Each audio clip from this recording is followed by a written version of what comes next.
La France est une terre de vieilles guerres de religion. Et par conséquent, elle doit, plus qu'une autre nation, être prudente et se souvenir des leçons du passé. La guerre de religion, c'est sous l'Ancien Régime 11 expulsions des Juifs de ce pays. C'est l'invention par le supposé Saint-Louis, en réalité Louis IX, de la rouelle, des incendies de Torah et de l'expulsion des Juifs. Ensuite, ce furent les guerres de protestants et de catholiques, 2 siècles et un quart à peu près, dans des conditions effroyables. Dès lors, la laïcité dans notre pays n'est pas le résultat d'un colloque savant, elle est un accomplissement au terme d'une histoire où l'on a auparavant tout essayé pour essayer de s'en passer. Le massacre mutuel, l'expulsion, j'ai parlé des Juifs, mais les protestants sont partis à plus de 200 000 lorsque l'édit de Nantes a été aboli. Et pour notre malheur, ils ont été enrichir des pays qui ensuite nous ont mené des guerres implacables. Sur le sujet que vous avez bien délimité, vous avez dit on ne parlera pas de l'islam, etc. Nous parlons d'un fait, une menace, dont je reconnais l'existence évidemment, au milieu de bien d'autres. Mais elle existe, et donc la France doit faire attention, agir avec intelligence, et dans un instant j'y viens. Nous avons avant tout besoin de science et de compréhension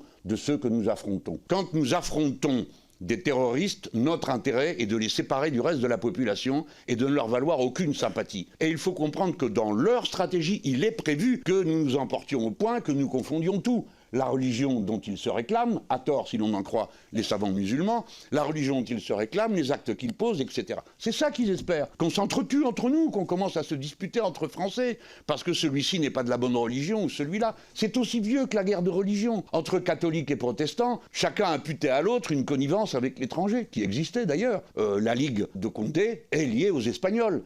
Et de même, le parti protestant est lié aux nouvelles principautés protestantes des innombrables Allemagnes qu'il y avait à l'époque, comme c'était un délice. C'est cousu de fil blanc, ça a toujours été comme ça. Et les violences de l'un servent à justifier les violences de l'autre, tout le temps. Les terroristes ne font que ça. Espérer que, en dénonçant leur activité, on en vienne à la confondre avec l'islam, et que dès lors, entre Français, musulmans, non-musulmans, etc., nous nous affrontions. Donc il faut travailler avec vigilance à l'unité du peuple français. C'est notre tâche permanente à nous. C'est pour ça qu'existe la loi laïque de 1905 et qu'il nous revient à tous, quel que soit notre parti, de la faire vivre dans son intelligence spécifique. Alors, la loi de 1905 et la laïcité, redisons-le pour ceux qui nous écoutent à cet instant, ce n'est pas un athéisme d'État. La laïcité, ce n'est pas l'interdiction de ceci ou cela, c'est une loi de liberté. Et d'où vient-elle? De la bataille qui est immédiatement commencée entre catholiques et protestants, puisque le roi venait de Dieu et de sa décision, alors de laquelle des deux religions procédait son autorité. Très vite, les rois s'aperçoivent que de cette histoire, ils ne sortiront pas indemnes. Et ils commencent par dire, eh ben attendez, nous on est les rois de tous les sujets. Ça s'est passé comme ça. Et il a fallu que tout ce cheminement du siècle, des siècles, 2 siècles et 19 ans. Vous avez ensuite un parti royaliste qui se fiche complètement de savoir qui Dieu a choisi. Et ils disent, la loi française, c'est la loi salique, l'aîné de la branche aînée est roi de France. On ne se soucie pas de savoir d'où il sort. Patatras, il était protestant.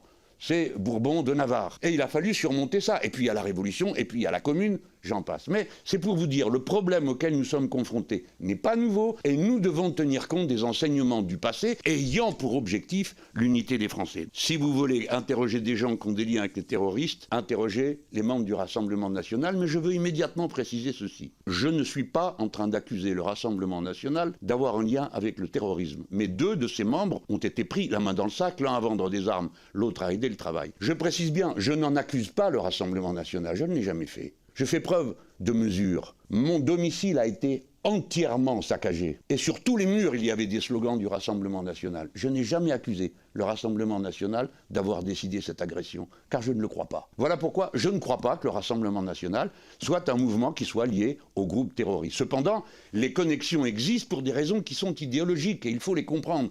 De telles connexions n'existent pas pour nous, puisque par définition, nous sommes un mouvement qui postule que la similitude des êtres humains crée leur égalité en droit. Dès lors, tout ce qui s'apparente de près ou de loin à des distinctions qui reposent sur autre chose, nous les combattons toujours. Nous les combattons au sens de nous ne voulons pas qu'elles deviennent des règles politiques. Alors, me voici tout de même devant vous. Alors vous pouvez vous en étonner après ce que je viens de vous dire. Mais je veux vous dire pourquoi. Eh bien parce que votre commission a déjà produit les documents qui nous innocentent absolument. Qui? Tous les responsables de services de renseignement du pays que vous avez entendus, j'ai lu les comptes rendus. Aucun ne dit qu'il y a un lien entre nous et les islamistes. Ils disent même le contraire. Aussi bien, s'agissant des frères musulmans qui sont en cause dans ce qui nous occupe présentement, eh bien, le rapport de M. Courtade et de M. l'ambassadeur Gouillette dit, il ne peut pas être plus clair. Au niveau français, dit M. Courtade, je ne connais pas de stratégie constituée d'influence de la mouvance fréristes, auprès des partis politiques. À l'heure actuelle, certains militants islamistes politiques qui n'agissent pas nécessairement sur ordre mènent au niveau local des stratégies d'influence, parfois d'obtention d'avantages, voire d'emprise. Mais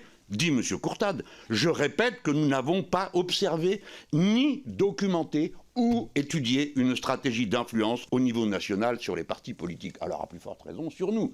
Ceci vient de votre compte-rendu, pas de nos investigations à nous, car nous en menons aussi, et je vais vous en dire un mot pour vous mettre en garde contre ce qui vous arrive. Alors, pareil, les responsables de renseignement français ont dit, nous, on n'a pas vu ça, mais c'est le moment pour moi maintenant de vous mettre en alerte. Quelque chose se passe d'un peu bizarre dans ce pays. Le député insoumis Carlos Martins Bilongo est rapporteur sur la préparation de la condition de la COP28, une activité parmi d'autres traditionnelles chez les parlementaires. Le voici qui se rend là-bas, aux Émirats Arabes Unis, et dans son rapport mentionne le fait qu'il trouve surprenant, il n'accepte pas l'idée que le responsable de la COP28 soit lui-même un responsable d'une compagnie pétrolière. Bon, il rentre, et il s'est voué une haine apparemment absolument indépassable, et voici que se mettent en mouvement des services de renseignement qui noyautent ici, là, et en particulier l'administration française qui se met à pourchasser M. Bilongo pour une histoire assez confuse. Je vous renvoie à lui. Mais M. Bilongo a été mis en cause par un service d'intelligence ennemi. Ennemi puisque personne n'est autorisé dans ce pays à nous espionner ou à nous manipuler. J'ai le souvenir heureux de M. Charles Pasqua. Je lui ai dit une fois, tu as expulsé 47 diplomates, Charles. C'était des diplomates américains. Et il m'avait répondu, pas du tout, moi,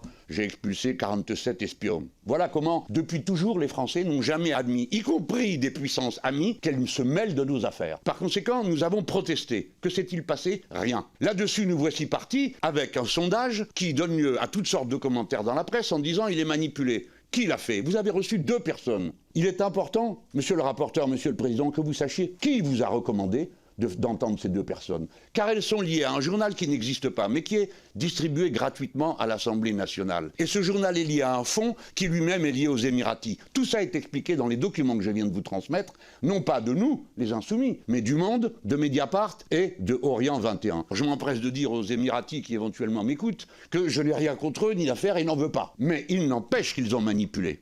Et ils se donnent pour objectif, c'est l'objectif de ce journal, Écran de veille, de provoquer des débats publics. Et c'est eux qui, par compétition avec le Qatar, ont imaginé qu'il fallait mettre en cause les frères musulmans pour mettre en cause le Qatar. Sans doute y a-t-il des frères musulmans en France, bien sûr. Il y a de tout en France, sur tous les sujets. Et par conséquent, pourquoi n'y aurait-il pas des frères musulmans? On dit, d'après le rapport, qu'il y en a dans 8 mosquées. Il y en a 2600 de mosquées en France. Par conséquent, rien d'autre que ce qu'on doit regarder en faisant attention et surtout en évitant de se donner en spectacle pour donner de l'importance ou de la visibilité à des choses qui parfois n'en méritent pas, si on veut vraiment qu'elles n'en aient pas. Voilà pourquoi je vous mets en garde. Je vous dis, en tant que compatriote, attention, il y a une puissance extérieure à la France qui manipule et s'ingère dans toutes sortes de circonstances pour mener ses comptes avec le Qatar. Mais c'est normal. Dans le monde, ce qu'on appelle le monde musulman, et là personne ne m'en voudra d'appeler le monde musulman, Qatar et Émiratis, qui sont 2 pays parmi les 24 qui mettent l'islam, c'est-à-dire la religion, dans leur constitution.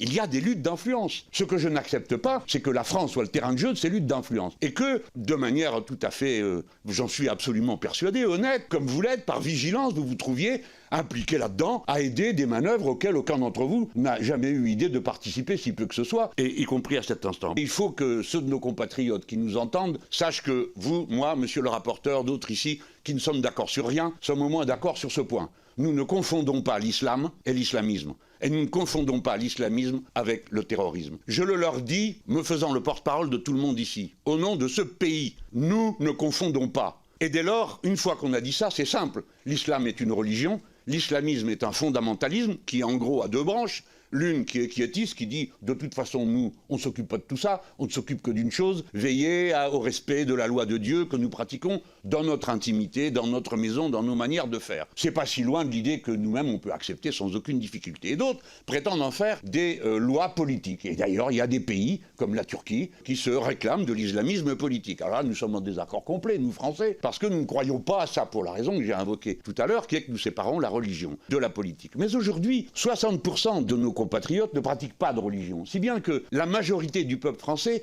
n'a pas été confrontée au voisinage de la pratique religieuse. Dans ma génération, le christianisme et le catholicisme étaient extrêmement présents. Au village, à la ville, on croisait sans arrêt des fois des gens en uniforme religieux, tout ça n'existe plus. Et nous étions obligés, pour ceux d'entre nous par exemple qui étaient des catholiques, ou des protestants, croyants, pratiquants, qui allaient à la messe, mais qui allaient aussi au Parti communiste ou au Parti socialiste, de voir comment on accordait tout ça, ce que la population n'acceptait pas toujours. Bref, nous séparons et nous ne confondons pas, nous discernons. Le terrorisme est une forme d'islamisme meurtrier qui est une stratégie de combat, c'est-à-dire par le terrorisme, provoquer l'effondrement de la société, se déchirant entre elles-mêmes. Mais nous devons étendre la réflexion, et moi je l'ai toujours dit pour ma famille politique. Il y a le terrorisme, bien sûr, le mot ne veut pas dire la même chose dans des circonstances de résistance, les résistants français étaient traités de terroristes, et dans d'autres situations. Mais d'une manière générale, la lutte militaire violente, quel que soit le cadre dans lequel on est, à l'intérieur d'une société, est désapprouvée. Nous, comme mouvement, nous combattons toutes les formes de violence, islamistes ou même de gauche. Nous, Français, nous ne condamnons jamais une opinion, nous condamnons une pratique. Ce sont donc toujours des actes et des pratiques. Pour le reste, la liberté de conscience est absolue, et d'ailleurs incontrôlable, vous le savez aussi bien que moi. Nous ne pouvons donc combattre que des actes. Et dès lors, la laïcité ne combat que les pratiques interdites par la loi. Il faut comprendre la matrice intellectuelle du mouvement insoumis. Sa matrice essentielle, c'est l'humanisme, qui dit que l'être humain est l'auteur de son histoire. Sur ce plan, il a une interconnexion facile avec la pensée de ceux qui croient. Pourquoi ? Parce que les religions qui attribuent un libre arbitre à l'être humain disent que c'est par sa décision qu'il fait le bien ou le mal. Dans l'islam, on dit que c'est pas Dieu qui a fabriqué le mal, c'est les êtres humains qui font le mal. On dit quelque chose de similaire dans le christianisme, quoique on identifie la personne du diable comme un acteur de cette aventure spirituelle. Parmi ceux qui n'ont pas de foi religieuse, on dira que la conformité avec les principes de la morale que l'on s'assigne crée le bien et le mal. Donc sur ce plan, on a un terrain commun. Après, on passe à d'autres choses, c'est l'égalité et la similitude absolue des êtres humains entre eux. Et là commencent toutes sortes de discussions politiques sur l'étendue des droits et des devoirs de chacun, le principal devoir étant de respecter le droit des autres. C'est la raison pour laquelle le mouvement insoumis, dans ses formations initiales, comme dans celles qu'il fait au fil de l'année, a toujours un compartiment antiraciste et laïque. Nous avons une école de formation avec des stages régionaux, des stages nationaux. L'un est un stage national qui dure 6 mois et dans lequel on vient tous les 15 jours à une rencontre nationale, le mouvement prenant en charge les frais que cela déclenche pour ceux qui y viennent. Et dans la formation de base, il y a pour toutes les promotions, toutes, sans exception, les 2 cours sur le racisme et le cours sur la laïcité de l'État. Le cours sur la laïcité est donné par monsieur le philosophe Benoît Schneckenburger, qui est par ailleurs aujourd'hui le président de la libre pensée. Vous imaginez qu'une telle présidence lui donne une vigilance spéciale sur la question de la foi. Et comme notre but n'est pas d'endoctriner, mais de faire réfléchir, il va de soi que chaque fois qu'il vient, eh bien, il se heurte à des amis qui trouvent ces formules excessives et qui, de ce fait, réfléchissent, puisque existe entre nous, comme vous l'imaginez, une grande tolérance d'échange des points de vue. Ensuite, donc, toutes les promotions de cadres de notre organisation sont confrontées à cette double formation. Celle qui va sur le racisme prend donc en compte absolument toutes les formes de racisme, l'antisémitisme, la négrophobie, que sais-je encore, tout ce qui est répandu par l'ennemi pour, je vous parle avec mon vocabulaire là, diviser le peuple. Car pour nous, l'acteur de l'histoire est le peuple, nous l'avons décrit d'une manière matérialiste, et nous pensons que notre adversaire, l'oligarchie, est incapable de dominer la société si elle ne divise pas le peuple. D'où la vigilance spéciale à ne pas accepter d'être divisé par le racisme et la vigilance sur la laïcité. Et donc, nous passons notre temps à expliquer ça. Mais nous le faisons avec assez, comment dire, nous sommes des militants politiques, je ne vais pas vous apprendre ce que c'est, vous êtes vous aussi un militant politique, vous êtes un député, vous savez que l'enjeu de la vie politique, c'est la conscience. La meilleure manière d'intervenir dans la formation des consciences, ça n'est pas de donner des ordres, c'est de faire comprendre l'environnement d'une idée. La question de la laïcité de l'État est fondatrice pour nous, pour éviter qu'on vienne à réclamer de l'État des mesures qui protègent telle ou telle chose. Nous passons notre temps à expliquer la liberté républicaine est une liberté absolue. Nous n'interdisons pas, par exemple, il y a dans notre pays la liberté de l'interruption volontaire de grossesse, mais personne n'est obligé d'avorter. Personne. Mais celles qui veulent le faire peuvent le faire parce que la loi le permet. De manière assez étrange, on a permis que la profession médicale puisse faire valoir une clause de conscience pour refuser d'accomplir l'acte d'avortement. Je ne vous cache pas que personnellement, si je comprends ce que ça peut représenter pour quelqu'un qui est croyant, d'un autre côté, je vois là un biais, une exception à la loi qui pourrait être ensuite étendue. Car ceux qui ont une fonction publique, quelle qu'elle soit, une utilité sociale, peuvent se réclamer à tout instant de leur propre conviction religieuse pour empêcher que la liberté des autres s'exprime, il y a un problème. Je ne mets personne en cause à cet instant. Je dis que de temps à autre, nous sommes placés devant une contradiction contradictions qui nous posent problème, nous interrogent. Et quoi à la fin? Eh bien à la fin, on applique la loi et puis voilà. C'est ce que je fais. Alors, est-ce que ça nous protège de tout? Non, bien sûr que non. Nous ne sommes pas protégés de nous-mêmes, ni du sexisme, ni de la bêtise, ni de tout ce qu'on voudra. Ce sont des influences de la société et il y a lieu de les combattre dans nos rangs lorsqu'on les aperçoit. Tous les partis sont confrontés à ça. Tout le monde. Nous sommes des êtres humains dans une société libre. Par conséquent, ça circule. Et nous pensons que nous donnons les moyens. À chaque grand événement amphi d'été que nous faisons tous les étés, il y a des séances consacrées spécifiquement à la question des racismes de toutes sortes et de la laïcité de l'État. Il est important de savoir que dans ce domaine, nous n'avons pas de difficultés particulières avec les musulmans qui sont ou dans nos rangs ou que nous rencontrons dans la société. Pourquoi? Parce que l'islam en France est un islam qui est essentiellement influencé par son origine maghrébine et l'origine maghrébine est elle-même extrêmement liée à la période arabo-andalouse de l'histoire de l'islam et donc nous avons affaire à un islam malikite, c'est-à-dire un islam qui dit dans les pays où vous êtes, vous respectez la loi du pays où vous êtes. C'est quand même considérable. Parce qu'il n'y a pas de problème. On a eu un autre problème avec l'Église catholique. Pardon, je suis obligé de le dire, mais c'est la vie. 1906, l'encyclique Vehementernos, elle dit qu'il n'y a pas de loi supérieure à celle de Dieu et que penser qu'il faut en appliquer une autre est criminel. Donc l'explication a été violente. Je vous rappelle que l'Église catholique, nonobstant le point de vue de nombre de catholiques qui ne partageaient pas son point de vue, le point de vue clérical, était que la République, c'était un malentendu provisoire. Il a fallu attendre 1920 pour que l'Église catholique reconnaisse du bout des lèvres la République française dans un pot à Alger. C'est vous dire. Bref, ou c'est l'évêque d'Alger, je ne me rappelle pas, mais Alger est mélangé à ça. En tout cas, voilà. Maintenant, tout ça est beaucoup plus simple à gérer, si bien que celui qui viendrait faire de l'entrisme religieux se fait plus vite repérer que n'importe quel autre. Et évidemment que notre mouvement n'acceptera jamais l'entrisme religieux, ni de confier des responsabilités à quelqu'un qui dirait « je le fais parce que je suis catholique et je vais expliquer les vertus catholiques ou les vertus juives ou les vertus protestantes », qui sont des vertus respectables mais qui n'ont rien à faire dans notre organisation, ni dans nos candidatures. Vous avez évoqué mon évolution, et à juste titre, mon point de vue a évolué. Mais il n'a pas évolué que sur l'islam. Il a évolué d'une manière générale. Je viens d'une famille catholique, de formation catholique, j'ai été enfant de cœur, et ma mère était extrêmement croyante. Grâce à quoi j'ai été protégé du racisme qui régnait dans les communautés françaises d'Afrique du Nord, où les propos n'étaient pas spécialement légers et délicats à propos des musulmans. J'en ai été protégé grâce à ça, je ne peux donc que leur remercier. Et là-dessus, ayant rompu avec la foi chrétienne à partir du moment où le divorce de mes parents leur a valu d'être excommuniés, je suis devenu une sorte d'enragé de la laïcité, ce qu'on appelle ensuite, toute ma vie on m'aura pourchassé pour cette histoire de religion. Alors on disait à l'époque, Mélenchon, il n'y a rien à en tirer, c'est un laïcard, donc on ne peut pas lui parler. Bon, et puis, ma foi, je faisais avec, j'allais chercher ma section socialiste dans le village de Montaigu à la sortie de la messe, puisqu'ils allaient tous à la messe sauf moi, et bon, ma foi, on arrivait à se supporter assez bien. Et ça s'est plutôt passé tranquillement. Et puis la vie avançant, oui, j'ai renoncé à une forme d'anticléricalisme grossier, duquel je veux m'excuser auprès de ceux que j'ai pu blesser dans le passé. Voyez-vous, quand une seule fois dans votre vie, vous croisez un groupe dans lequel il y a une bonne sœur, dont vous vous êtes moqué, et qu'ensuite vous la retrouvez morte après avoir été torturée par des bourreaux d'extrême droite de l'Amérique latine, plus jamais vous ne pouvez dire quelque chose contre. Ce n'est plus possible humainement. Et de même pour des prêtres. Si bien que le laïcard que je suis a fait se lever toute une salle au moment où on m'a remis un diplôme en Argentine en évoquant la mémoire de nos 32 compatriotes assassinés par les dictateurs fascistes de l'Argentine. Et dedans, j'ai fait ma pause spéciale pour le curé et les deux bonnes sœurs en pensant que peut-être ça me vaudrait, de là où ils m'observent, un peu de leur faveur, de les reconnaître comme mes compatriotes et le combat extraordinaire qu'ils ont mené qui grandit l'idée qu'on se fait de la France.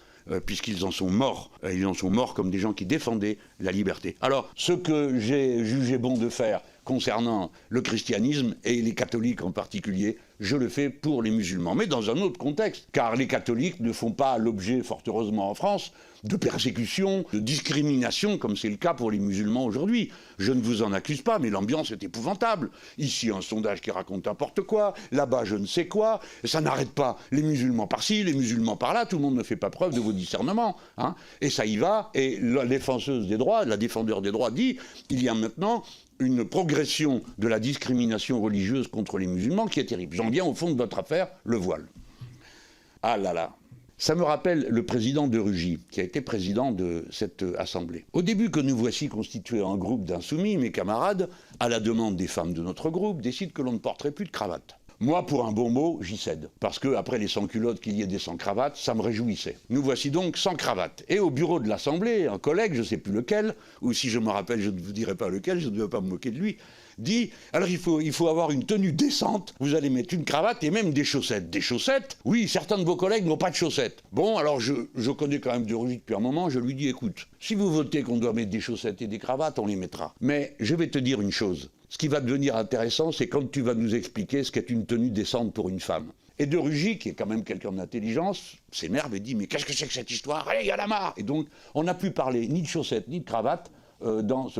Elle a le même problème. Tiens, ça tombe sur les femmes. Alors j'ai pensé en effet, comme ça se disait autour de moi, que c'était un signe de soumission. Et je regardais un peu narquois les photos de ma propre famille, ma grand-mère avec un foulard sur la tête, ma mère avec un foulard sur la tête, ma sœur avec un foulard sur la tête, parce que autrefois, tout le monde mettait un foulard sur la tête, et sinon on disait d'une femme qu'elle allait, comme vous, mesdames, en cheveux. Et ça ne se faisait pas. Il fallait avoir un foulard sur la tête. Donc tout le monde portait un foulard. Voici que maintenant, les musulmans en portent, les musulmanes, et vous dites comme un signal. Bon, je ne vais pas contester que certaines personnes portent un foulard comme un signal religieux de leur appartenance à la religion musulmane. Il y a des Français qui portent des croix très visibles, y compris des collègues à qui il a fallu les faire retirer, etc. Bon, on connaît tout ça. Donc je ne vais pas vous dire non, ce n'est pas vrai. Oui, c'est vrai, il y a des gens qui mettent ça sur la tête comme un signal religieux. Bien.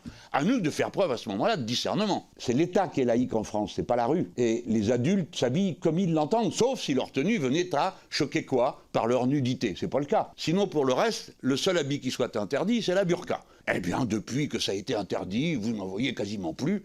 Et c'est comme ça. Ça prouve qu'en général, les gens respectent la loi. Hein. Même ceux qui sont un peu olé olé et veulent faire des démonstrations, quand il s'agit de la loi, tout le monde est fait du même bois. Hein. Alors maintenant, allons plus loin.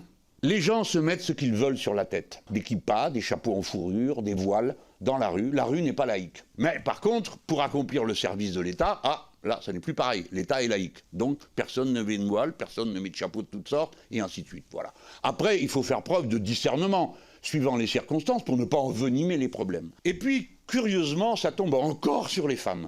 Monsieur le rapporteur, qu'est-ce que vous voulez qu'on fasse quand quelqu'un se met un foulard sur la tête? Vous comptez faire quoi? Courir dans la rue et lui dire « Enlevez ça, vous êtes une islamiste ». La personne vous dira « Pas du tout, il pleut, je mets ça sur ma tête ». Vous n'en sortirez pas. Vous voyez bien que ce n'est pas praticable. Alors après, on parle des enfants. Problème compliqué. Car la loi reconnaît à chaque parent le droit de transmettre ses valeurs à ses enfants et les pratiques qui vont avec. Après tout, on pourrait dire à quelqu'un qui emmène son gosse à la messe le dimanche, eh bien tu le prives de sommeil. On ne fera pas ça, on n'est pas fous. Les parents transmettent leurs convictions. Et à propos du voile, je me suis posé la question, moi-même, c'est quoi ce truc? D'abord, est-ce que c'est une obligation? Non, ce n'est pas une obligation. Pourquoi je dis ça? Parce qu'il y a des obligations. Par exemple, un groupe de sénateurs propose d'interdire le jeûne dans le ramadan, mais c'est les 5 devoirs de l'islam de faire ramadan. Vous avez l'intention d'empêcher les gens de jeûner, comment vous allez faire? Personnellement, je pratique le jeûne intermittent, ça n'a rien à voir avec le ramadan, c'est ramadan toute l'année. Qu'est-ce que vous allez me demander de faire? Surveiller si je jeûne pour des raisons religieuses ou pas?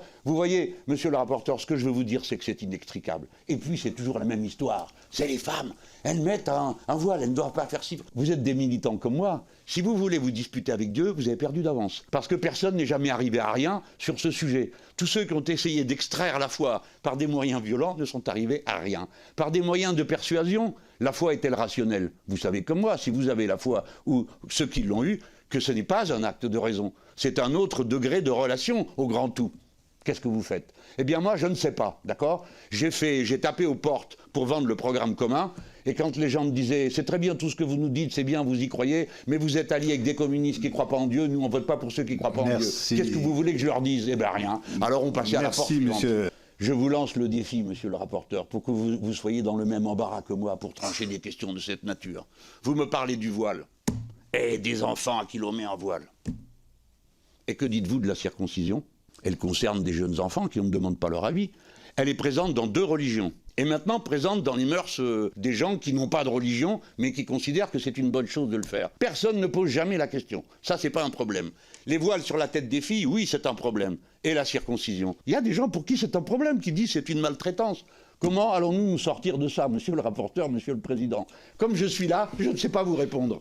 La République, c'est d'abord la liberté et la souveraineté du peuple. Ce seront mes mots pour vous dire, monsieur le président, monsieur le rapporteur, je suis certain que c'est nous tous, les laïcs, qui aurons le dernier mot dans ce pays, comme d'habitude.